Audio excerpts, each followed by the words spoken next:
Selamun Aleyküm Rahmetullah.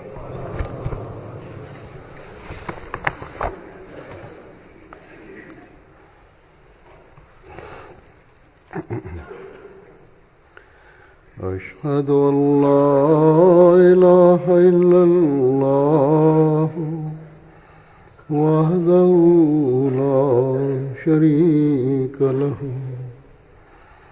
وأشهد أن محمدا عبده ورسوله أما بعد فأعوذ بالله من الشيطان الرجيم بسم الله الرحمن الرحيم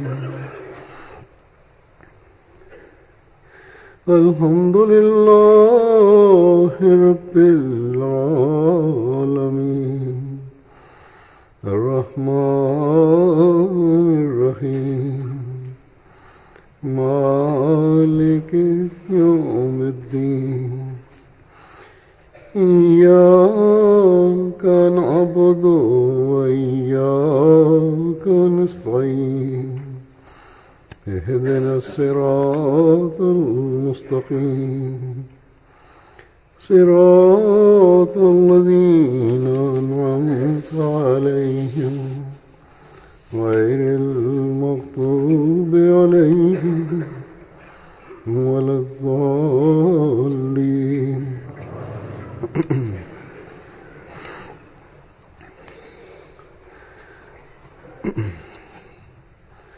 Cemaat-i Ahmediye Müslüman Ahmediye cemaatinin muhalefeti ve cemaat üyeleri üzerinde cemaatin muhalifleri tarafından yapılan zulümler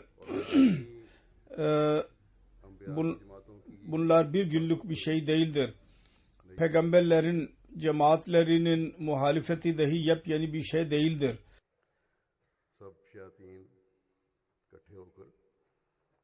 Bütün şeytanlar birleşerek muhalefet ederler.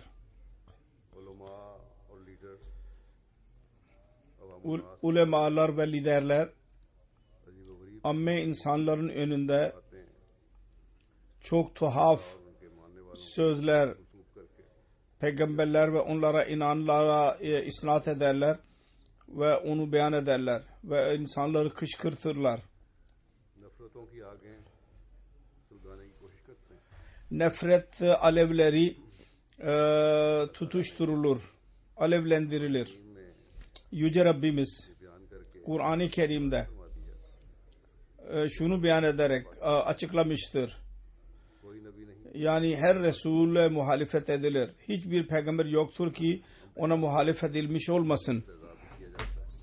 Peygamberlerle istihza edilir. Yani onlarla alay edilir. Onların işlerine mani olmaya çalışır şeytan.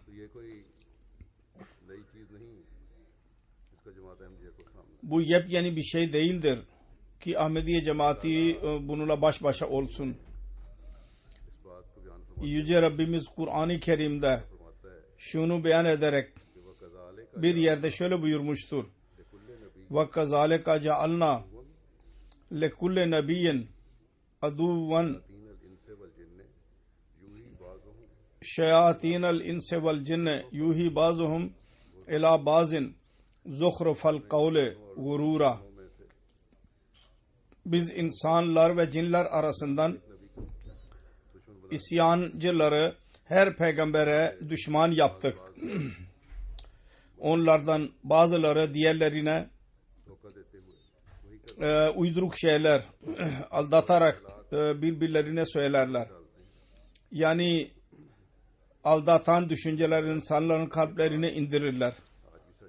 Yüce Allah'ın bu sözü bugün dahi doğrudur. Bu isyankar ulemalar din adı altında insanları aldatırlar ve aldatarak amme insanlarını kışkırtırlar ve bazı liderler dahi onlarla birliktedirler. Değişik yerlerde vaat edilen Mesih ve Mehdi Aleyhisselam ve onun cemaatine öyle sözler isnat edilir ki onların asla bir vücutları yoktur. Gerçekle bir alakası yoktur. Aynı şekilde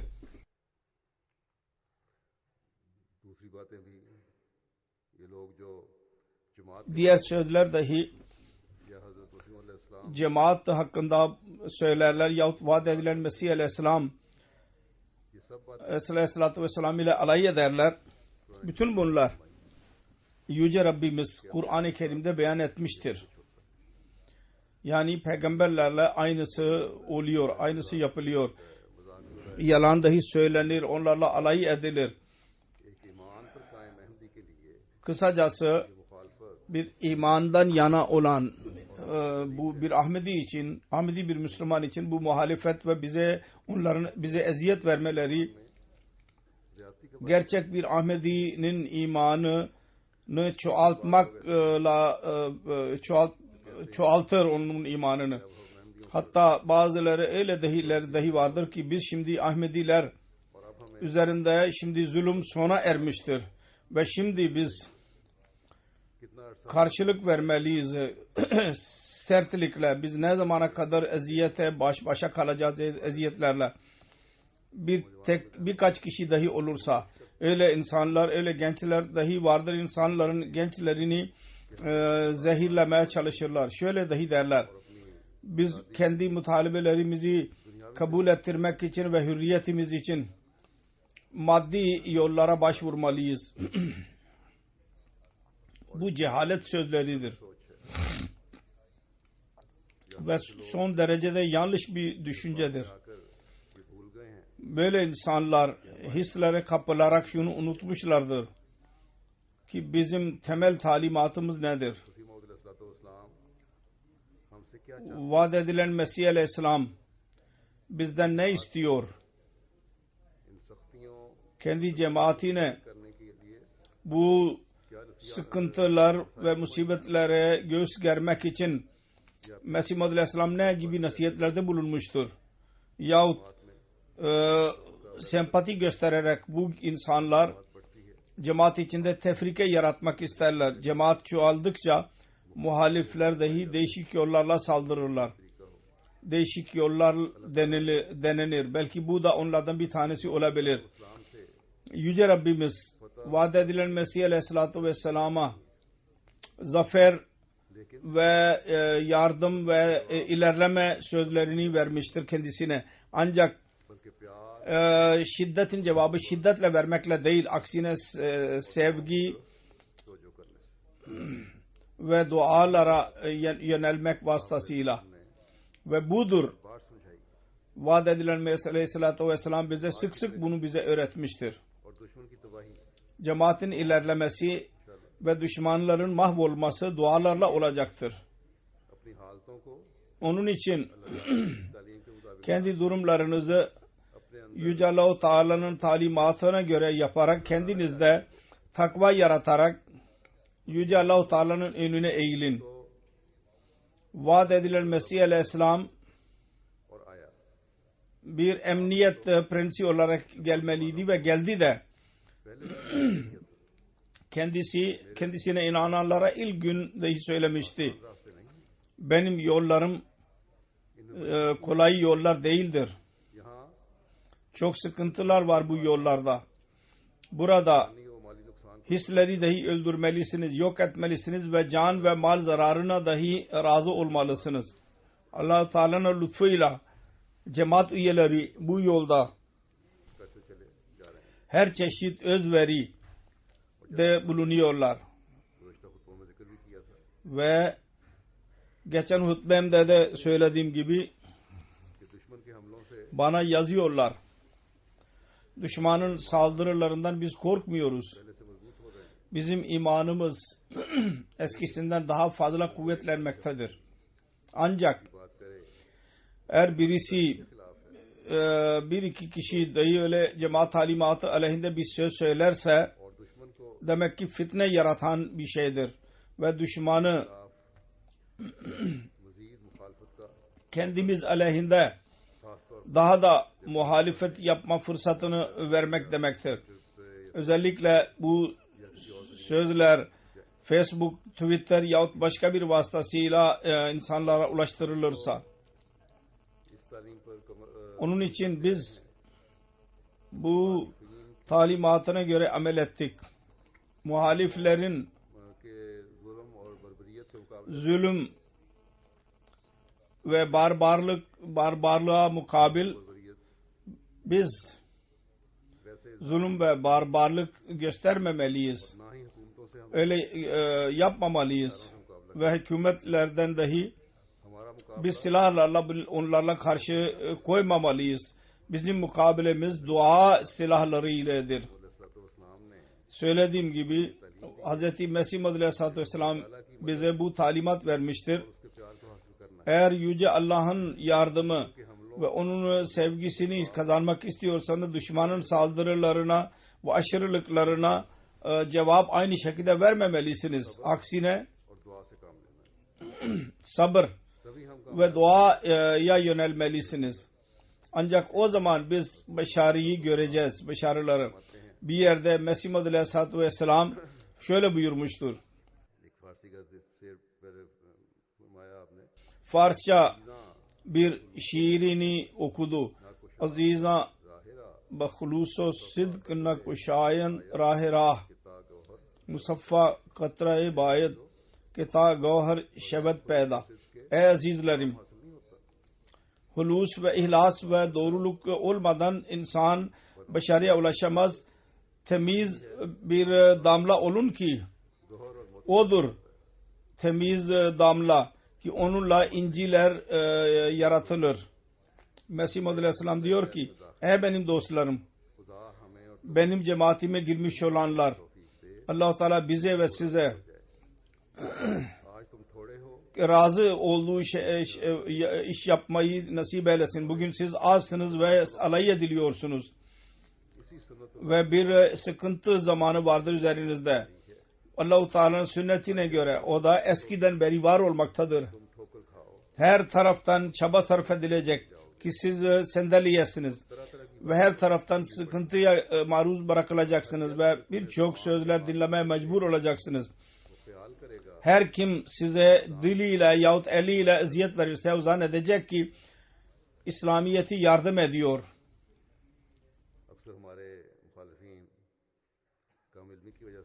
Şimdi bizim muhaliflerimiz bilgisizlikten dolayı ama insanlar muhalefet ederler.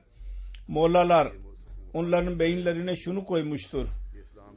Muhalefet, Ahmedilerin muhalefeti İslamiyet'in büyük bir hizmetidir. Mesih Aleyhisselam dedi ki insanlar zannederler ki İslamiyet'i himaye ediyorlar. Ve diyor ki bazı gökten dahi ilahi bazı sıkıntılar üzerinize gelecek ki siz denenesiniz diye. Onun için dinleyiniz şimdi ki sizin zafere ulaşmanın bu yolu bu değil.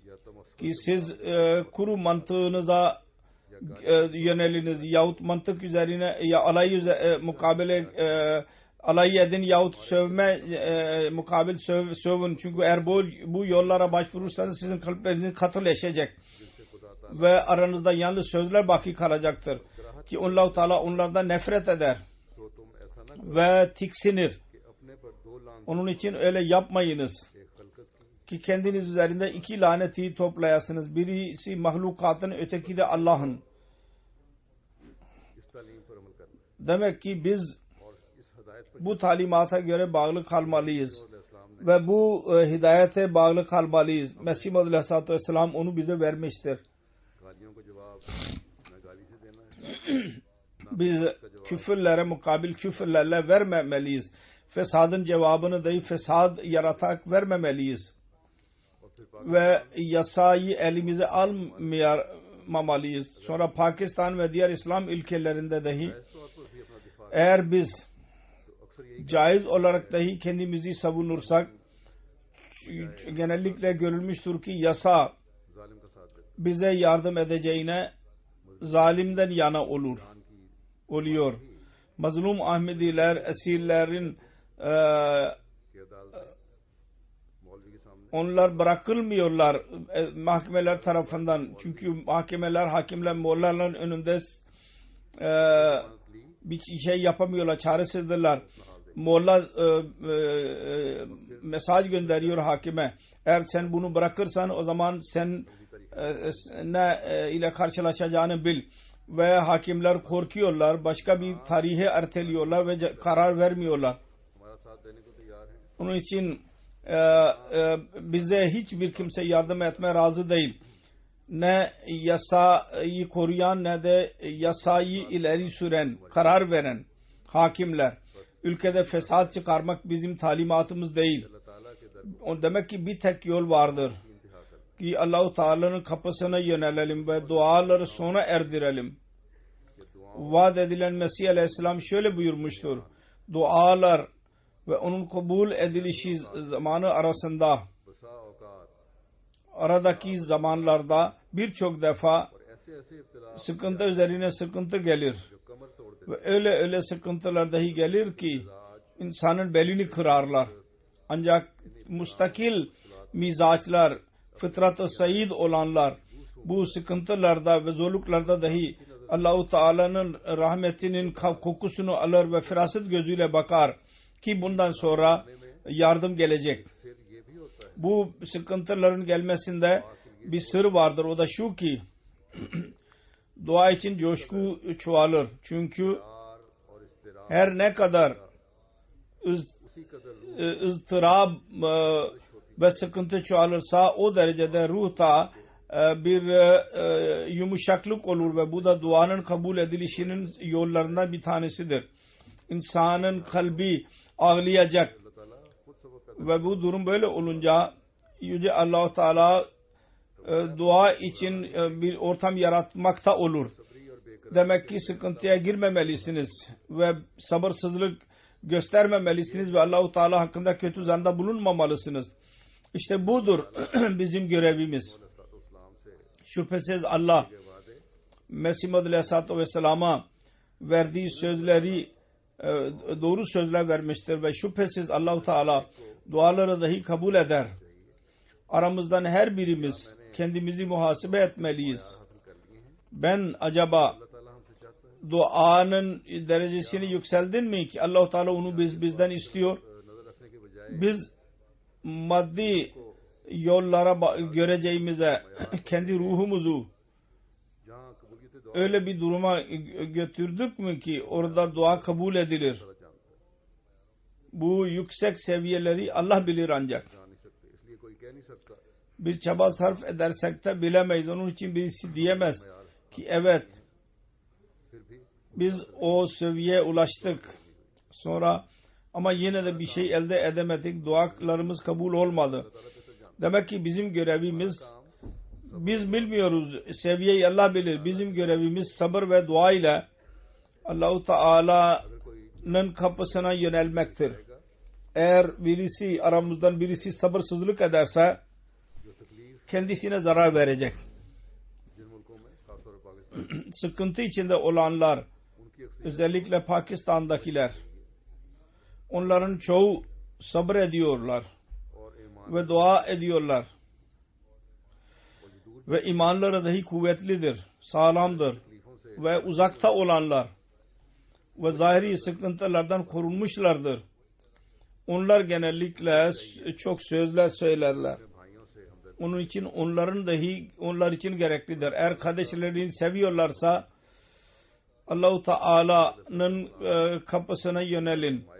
Mesih Muhammed Aleyhisselatü Vesselam bir yerde şöyle buyurmuştur. Eğer birisi küfür ederse bizim şikayetimiz Allah katında olacak.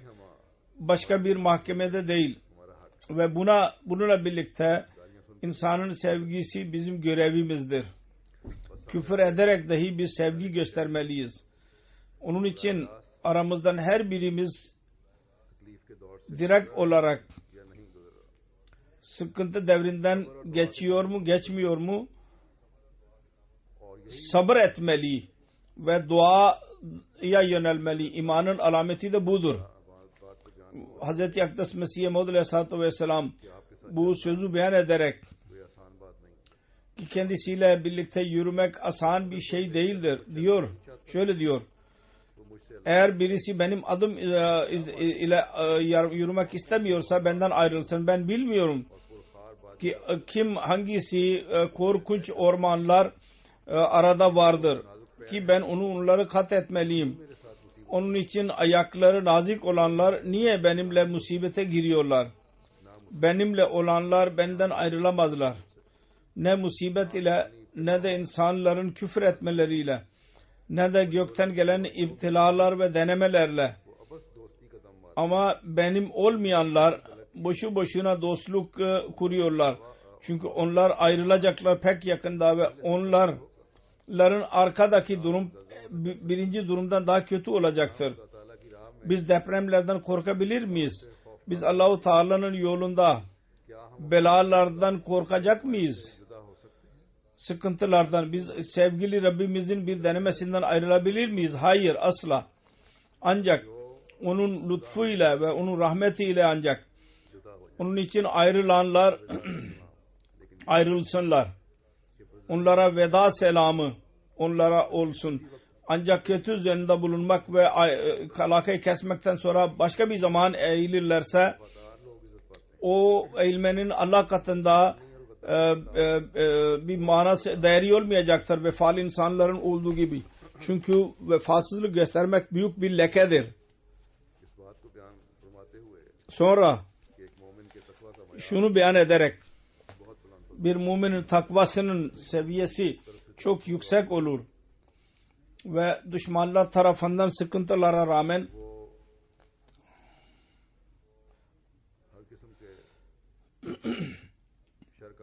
o her çeşit yaramazlığa mukabele ederler ve düşmanların sıkıntılarına aldırış etmezler.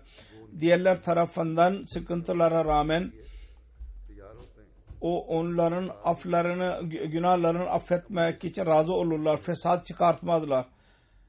Barış elçisi olurlar. Olarak kalırlar. Mesih Muhammed Aleyhisselam diyor ki unutmayınız. Mümin muttakinin kalbinde asla yaramazlık olmaz. Mümin ne kadar muttaki oluyorsa o derecede bir insan hakkında cezayı sevmez. Ona ceza vermeyi. Takva çoğalırsa sevgi dahi çoğalmış olur.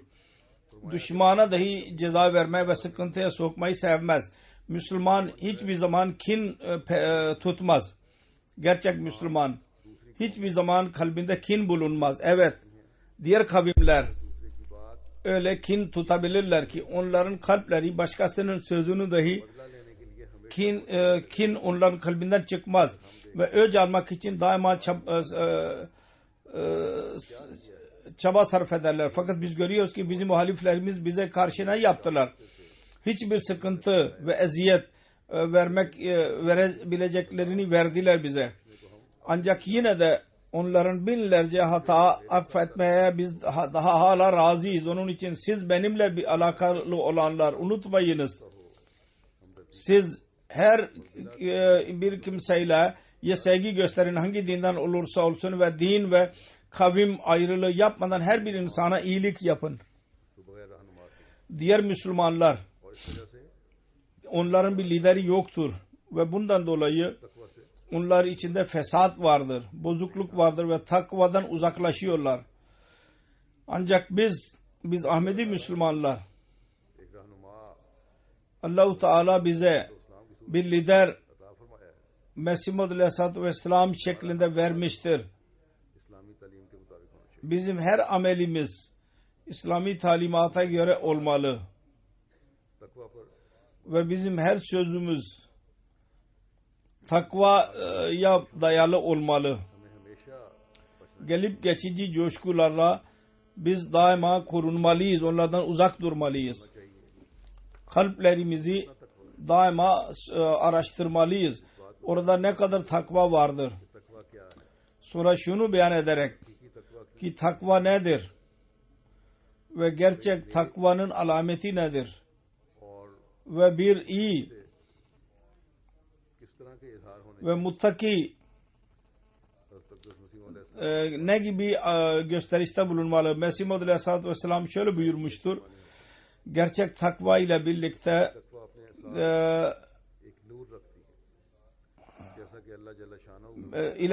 bir nur olur. Allah Celle Şanuhu buyurur.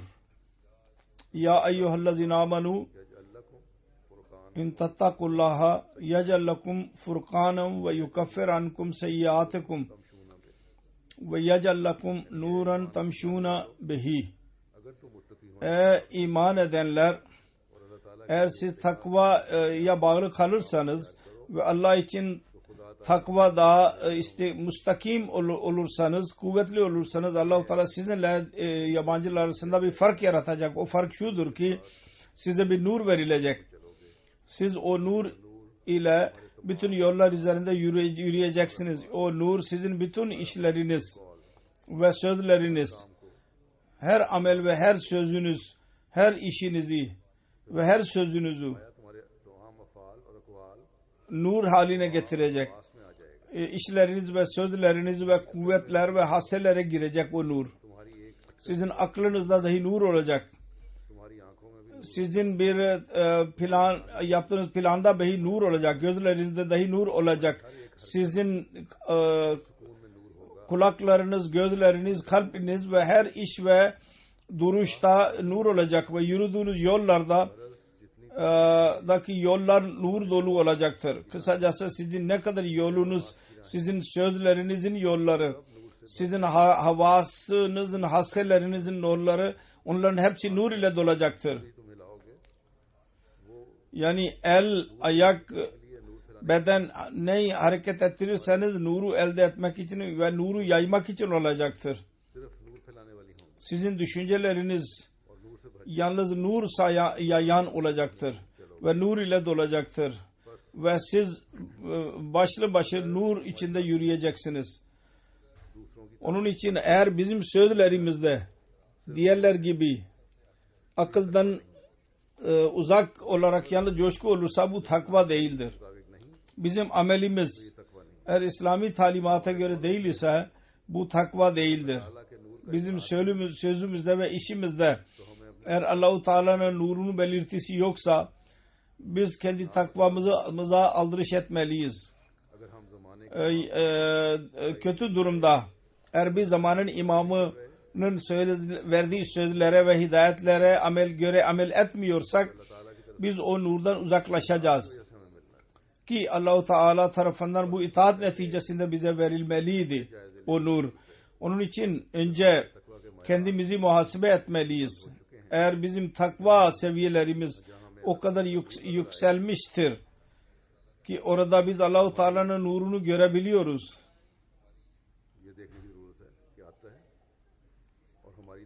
Şuna bakmalıyız ve bizim kalplerimiz o sınırlara ulaşabiliyor mu?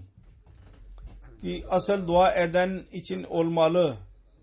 Allah-u Teala istiyorsa oraya kadar var mı? O zaman şuna inanmalıyız ki Allah-u Teala'nın yardımı yakındır. Pek yakındır. Ve Yüce Allah ancak bizim için ülke dahi yapacak ve bizim için yol dahi düzeltecektir inşallah Teala. Ve eğer ondan uzaklaşarak biz elde etmeye çalışırsak o zaman hiçbir şey elde edemeyeceğiz. Bizim önümüzde bu kuruluşların örnekleri vardır. Onlar İslamiyet adı altında ve sayısız milyonlarca, milyarlarla para sarf ederek hükümeti kurmak istiyorlar İslami hükümetler. Ancak fesat, zulüm, barbarlık dışında onlar hiçbir şey elde edemediler. Gelip geçici ele geçirdiler fakat yine onların elinden çıktı. İslamiyet'in ismini kötüye çıkaranlar oluyorlar bunlar. Dünyada İslamiyet'in sözünü kötüye çıkarmışlardı. İslamiyet'e hizmet eden kimse demiyor onlara. İslamiyet'in hizmeti ve İslamiyet'in yayılışı şimdi mukadder kılmıştır. Hz. Mesih Maud Aleyhisselatü Vesselam'ın vasıtasıyla ve kendi cemaatinin vasıtasıyla ve bunlar mümkündür ancak Ne zaman ki biz Allah-u Teala'nın gönderdiği bu elçinin onun ayağı üzerinde yürüyelim. Yoksa dünya bakımında ne kadar çaba sarf edersek elimizde güç yoktur. Kaynaklarda yoktur bizim elimizde ki biz bir şey elde edelim. Ancak eğer biz takvayı yaratırsak, eğer kalplerimizde yüce Allah'ın korkusunu yaratırsak, eğer biz kendi dualarımızı son derece ulaştıranlar olursak, o zaman ve vaat edilen Mesih Aleyhisselatü Vesselam'ın Kur'an-ı Kerim ile alakalı olarak buyurduğu gibi bize bir nur verilecek, güçler verilecek ki en büyük kuvvet dahi ona mukabele edemeyecek. Ve yüce Allah'ın bu sözü dahi vardır. İnna akramakum indallahi atkakum. Allah-u Teala'nın gözünde aranızdan en fazla saygı değer olan, en fazla takva sahibi olanınızdır. Şimdi Allah-u Teala acaba yanlış mı söylüyor? Bir tarafta muttakiye saygı değer desin ve diğer tarafta dünya insanların önünde onu rezil etsin. Hayır, şüphesiz bu böyle olamaz. Evet, doğrudur ki Allah-u Teala peygamberler ve onun cemaatleri dünyanın muhalefetleriyle baş başa kalırlar. Mesih Muhammed Aleyhisselatü Vesselam bizzat onu beyan etmiştir. Ancak acaba her seferinde düşman başarısız kalmamış mıdır? Cemaatin ilerlemesine mani olmaya çalışan yahut cemaat için çıkarılan her engel vasıtasıyla cemaat daha da kuvvetlenmiş değil mi? İç harpleri hiç saldırılarda bulundular, dış saldırılarda da bulundular. Fakat cemaat ilerleme yolu üzerinde ilerledi. Ve bugün 209 ülkesine kadar yayılmıştır bu cemaat. Eğer bir yerden baskı yapıyorlarsa bir yerde, 10 diğer yerlerde eskisinden daha fazla yayılma zamanını bize vermektedir, nasip etmektedir. Yüce Allah der ki, ben genel bir insana dahi takvada ilerlemiş olana ona onur vermeden bırakamam. Peki Allah-u Teala bizzat kendisini göndermiştir ve geçen 100 seneden beri biz onunla Allah-u Teala'nın yardımını görüyoruz. Bugün Allah-u Teala onun cemaatini diye sözler tamamlamadan mı bırakacak ve onur vermeden bırakacak mı? Hayır, asla mümkün değil, bu böyle olamaz. Ancak Mesih Muhammed Aleyhisselatü Vesselam'ın buyurduğu gibi bütün bunlar sebat ve müstakil mizaç ile nasip olacaktır. Şart budur. Eğer müstakil mizaç ile Allah-u Teala'ya yapışırsak o zaman düşmanın helak olduğunu, mahvolduğunu da göreceğiz. Vaat edilen Mesih Aleyhisselatü Vesselam şöyle buyurmuştur. Eğer sizin hayatınız ve sizin ölümünüz ve sizin her hareketiniz ve sizin alçak gönüllülüğünüz ve öfkeniz yalnız Allah-u Teala için olursa, kişisel gaye için birisine öfkelenmeyiniz ya maddi bir şey görerek mutlu olmayınız. Allah-u Teala'nın rızasını elde etmek için bunlar olursa, o zaman her sıkıntı ve musibet zamanında siz Allah-u Teala'nın onu imtihana sokmazsanız ve alakayı kesmezseniz, ilerlerseniz, o zaman ben doğrusunu söylüyorum ki siz Allah-u Teala'nın özel bir kavmi haline gelirsiniz. Siz dahi insansınız. Benim insan olduğum gibi benim Rabbim dahi sizin Rabbinizdir. Onun için pak kuvvetlerinizi zayi etmeyiniz. Eğer siz tam olarak Allah-u Teala'ya yönelirseniz görünüz. Ben Allah-u Teala'nın rızasına göre size söylüyorum. Siz Allah-u Teala'nın seçkin bir kavmi haline gelirsiniz. Allah-u Teala'nın yüceliğini kalplerinize indirin. Ve onun tevhidini dilinizle değil ancak ameli olarak gösterin. Ki Allah-u Teala dahi ameli olarak sizde lütuf ve merhamet eylesin. Onun için aramızdan her birimiz kendi durumumuzda değişiklik yaratmalıyız. Zayıf olanlar kendilerini muhasebe etsinler. Kendilerini daha iyi olarak zannedenler dahi hayırda ilerlemenin başka yollarını arasınlar ki Allah-u Teala bilir ancak ki kim iyidir ve nereye kadar biz gayelerimize ulaştık. Allah-u Teala bize bir yerde duran olarak görmüyoruz. Birisi düşünmemeli ki ben iyi oldum ve hayırda ileri adım atıyorum yahut hayırları elde ettim. Kendi seviyelerimizi daha da yükseltmeye dikkat etmeliyiz. Vaat edilen Mesih Aleyhisselatü Vesselam bir yerde şöyle buyurmuştur. Yüce Allah bana muhatap olarak dedi ki ben kendi cemaatime bilgi vereyim. İman edenler öyle iman ki onunla birlikte dünya olmasın ve o iman nifak yahut korkaklıktan ile birlikte olmasın ve itaatın hiçbir derecesinden mahrum olmasın öyle bir iman. Öyle insanlar Allah-u Teala'nın sevdiği insanlardır ve Allah-u Teala der ki onlardır ancak ki onların ayakları sıdık ayağıdır. Bu sıdık ayağı üzerinde yürümemiz lazım ki o zaferleri görebilelim ki Mesih Muhammed Aleyhisselatü Vesselam'a ile birliktedir onlar. Bağlıdır ona. Allah-u Teala kendisi için mukadder kılmıştır onları. Bu iptila devri şüphesiz biten bir devirdir. Ancak bunu hızlandırmak için bizim takva seviyelerimizi daha da yükseltmemiz lazım ve yükseltmeye devam etmemiz lazım. Şüphesiz Yüce Allah bu çağda bu cemaat şu gayeyle yaratmıştır ki İslamiyet'in dünyada İslamiyet yükselsin dünyada ve İslamiyet yayılsın dünyaya ve bütün dinlerden daha İslam üstün çıksın. Yüce Allah vaat edilen Mesih Aleyhisselatü Vesselam'a şöyle söz vermişti. Bu cemaat ilerleyecek ve çoğalacak ve meyve bulacak ve hiçbir dünyanın gücü bunu yok edemeyecek. Mesih Aleyhisselam diyor ki zannetmeyiniz ki Allah-u Teala sizi zayi edecektir. Siz Allah-u Teala'nın eliyle dikilmiş olan bir fidansınız. Bu da yere bir tohumsunuz. Allah-u Teala onu yere attı. Bu çoğalacak Allah-u Teala diyor ve her taraftan bunun fidanları çıkacak, dalları ve büyük bir ağaç haline gelecektir. Dua ediyorum aramızdan her birimiz bu ağacın yetişen dalları olalım. Meyve veren dalları olalım. Mesih Muhammed Aleyhisselatü Vesselam'ın kendi cemaatinden beklentileri vardır. Biz onlara göre amel eden olalım. Takvada ileri adım atanlar olalım. Ve sabır ve dua ile düşmanın her saldırısını başarısız kılanlar olalım. Namazlardan sonra ben cenaze gayb kıldıracağım. Bir cenaze Malik Khalid Javed, Malik Abdülkayyum'un Dulmiyal'ın cenazesidir. Malik Khalid Javed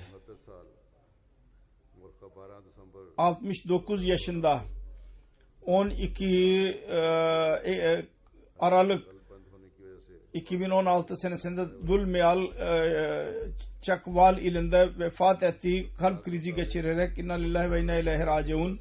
Detaylara göre 12 Aralık 2016 günü 12 Rabiülevvel günü muhalifler Dulmiyal Çakval ilinde büyük bir yürüyüş yaptılar ve bir plan kurarak kendi yollarını değiştirerek Ahmediye Darüzzikir'e saldırdılar. Ahmediye camisine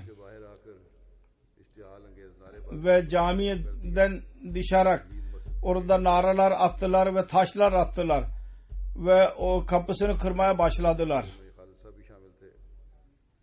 Bizim orada insanlar dahi vardı. Halit Bey dahi oradaydı. Merhumun ailesinin beyanatına göre merhum önce asla kalp krizi geçirmemişti ve asla bir ilaç kullanmıyordu.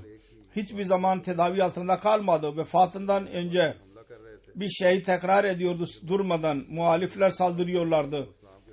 İçten ben Mesih Muhammed Aleyhisselatü Vesselam'ın aleyhinde o kadar çirkin küfürleri dinleyemem. Bu kelimelerle birlikte bayıldı. Dışarıda binlerce insanlar vardı. Ve kötü durumdan dolayı Halid Ceve'ye tıp doktoruna götüremedik. Bu durumda vefat etti Halid Ceved. Inna lillahi ve inna ileyhi raciun. kendi ailesinde Ahmediye cemaati kendi ninesi tarafından oldu. O da Mesih Maud Aleyhisselatü Vesselam'ın sahabisi Hazreti Mevlevi Karamdad Bey'in yeğeniydi. Dulmiyal'ın kurucularından birisiydi o cemaatimizin. Pakistan'da yasaklar vardır. Rapor verenler gönderiyorlar. Mesih Maud Aleyhisselatü Vesselam'ın dostu diyorlar ve Mescid Darü Zikr diyorlar. Bana verirler. Tam İslami talimat yazsınlar. İslami kelimeler kullanılsın. Merhum be fazlehi Taala Allah-u Teala'nın lütfuyla doğuştan itibaren Ahmediydi. Güzel ahlak ve safları sahibiydi. İtaat ile birlikte hilafeti çok sever. 5 vakit namaz dışında teheccüd ile ve yüksek sesle Kur'an-ı Kerim'i okurdu. Uzun zaman 20 sene uzun zaman Şarja'da kaldı. 20 seneden beri Dulmiyal'a geri döndüydü. Ve zamanının çoğu birkaç seneden beri caminin içinde kalırdı. Bu arada cemaatin işlerini tekrar yapardı. Caminin koruculuğunu yapardı. Kur'an-ı Kerim'i çok severdi. Kendi bir oğlu Subhan Eyyub Bey'i Kur'an-ı Kerim hifz ettirdi. Sekreteri Talimul Kur'an görevini yapardı. Ve bunun dışında dahi cemaate hizmet ediyordu. Karısı Azra dışında 2 doğul Salman Halit ve bunlar İngiltere'de vardır ve Hafız Subhan Eyyub ve 2 kızı vardır. Meryem, Hira Meryem, Nida Meryem. Bunları bırakmışlar. Allah-u Teala merhumun derecelerini yükseltin ve onun hayırlarını onun evladında da dahi cari etsin. Amin.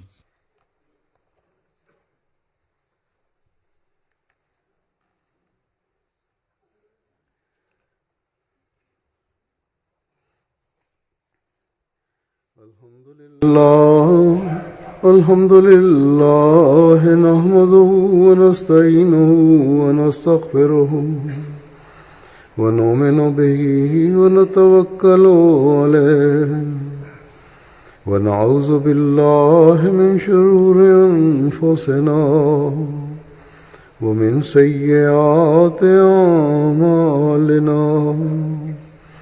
من يهده الله فلا مضل له ومن يضلل فلا هادي له ونشهد أن لا إله إلا الله ونشهد أن محمدا عبده ورسوله عباد الله رحمكم الله إن الله يأمر بالعدل والإحسان وإيتاء ذي القربى وينهى عن الفحشاء والمنكر والبغي يعظكم لعلكم تذكرون اذكروا الله يذكركم